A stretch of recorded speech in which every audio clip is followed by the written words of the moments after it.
School supplies, projects at thesis. Ilan lang yan sa mga gastusin ng mga estudyante.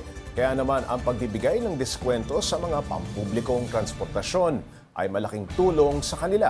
Yun nga lang, meron daw mga tsuper na hindi nagbibigay ng discount. Para bigyan ng mukha ang balita, Mobile Journal Ivan Tarinque. Lunes hanggang Biyernes ang karaniwang mga araw ng pasok sa eskwela ng mga mag-aaral. Pero para sa ilang college student, kahit weekend, ay mayroon silang klase o kaya ay kailangan nila magpunta sa paaralan.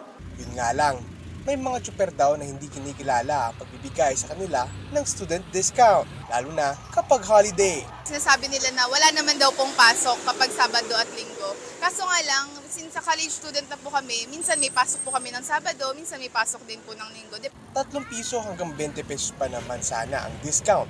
Depende sa layo ng destinasyon ng estudyante. Kaya nakakahinayang dahil kapag naipon, pwede na raw sana itong pandagdag sa gasto sa school supplies at projects. May mga instances kasi na sakto na lang yung pamasahe mo.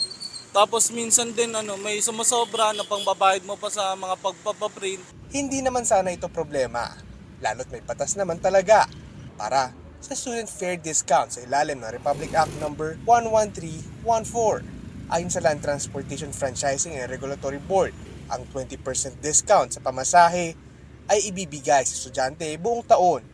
Kabilang na dyan ang weekends, holidays at bakasyon.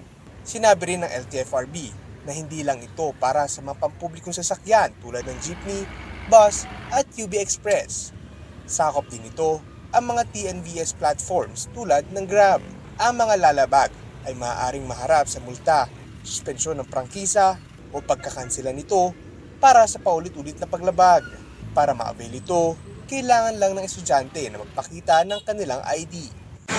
Hanggat nag-aaral yan, ay anong araw, discounted ka. Ang pagbibigay ng diskwento sa mga estudyante ay hindi lang utos ng batas. Tulong na rin ito ng sektor ng transportasyon sa mga kabataang nagsisikap na makapagtapos ng pag-aaral. Mobile Journal Ivan Tarinque po, hatid ang muka ng balita.